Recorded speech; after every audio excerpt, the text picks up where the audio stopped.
If you aren't familiar with Mothman folklore, then I'll give you a brief rundown of the legend. Most regions of the world have their own legends that usually involve a cryptid creature or some sort of paranormal phenomenon.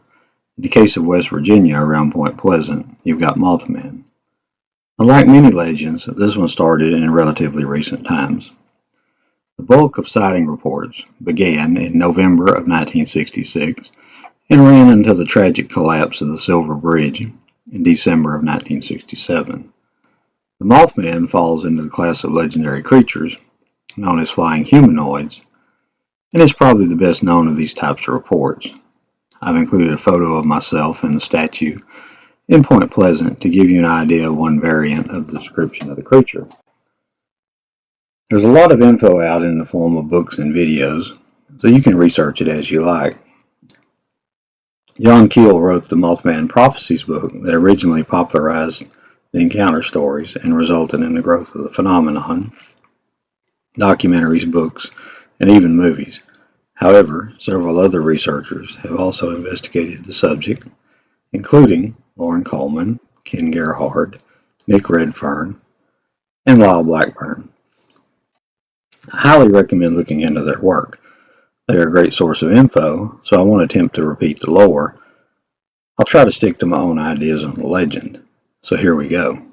Mothman is, of course, the source of a lot of tourism in Point Pleasant, with an annual festival and a few businesses based on the legend.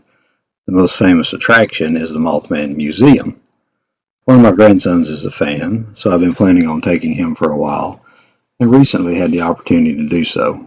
The museum is small, but has a surprising amount of stuff related to the subject. I recommend stopping by if you're in the area. Nearby is a Mothman-themed indoor mini-golf business. A lot of effort has been put into making the setup, and it's very cool. The only caveat on the mini-golf is that it is upstairs if you have mobility issues. We ate at Village Inn Pizza and had their Mothman-style pizza. The town has taken obvious advantage of the legend for tourism purposes, but we had a great time, and my grandson loved it all. Now for my thoughts regarding Mothman. First, it is great folklore and very interesting from an academic standpoint, because no matter what you think of the stories, the phenomenon is at minimum an excellent study in human psychology, legends, etc. I'm not from that area and have never seen a winged humanoid of any kind.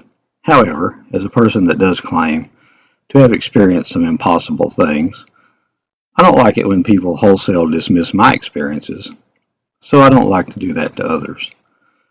For this reason, I'm going to analyze this from the premise of how we explain this if it isn't purely made up or a psychological thing. On the positive side of things, the stories have very reliable witnesses in many cases. Secondly, they often have men in black attached to them, which is another great phenomenon, as well as some UFO-ish aspects. That adds a very nice touch to things. Given what we know about biology and physics, the prospect of a biological-based flying humanoid is most highly unlikely. That therefore leaves us with some other solution to the problem, other than it being a natural earthly creature. Tales of winged human-type creatures are very common in the history of humankind. These tales tend to involve a supernatural aspect as well. In addition, angels are often depicted as winged entities. I'd never suggest that Mothman is angelic, but I do think the likelihood of it being supernatural is good, if you assume, for the point of argument, that it is a real creature. In that case, we're looking at a manifestation of something not strictly biological. What that is would be anyone's guess. As I said, I only wanted to touch lightly on the subject and say that I enjoyed my stop by Point Pleasant, West Virginia. Whether or not you strictly believe the legend, it is a great story and a highly reported on set of events at the time. Additionally, take a look at the Silver Bridge collapse, which is a tragic bit of American history from the late 1960s. Thank you for listening. I hope you've enjoyed this brief introduction to Mothman.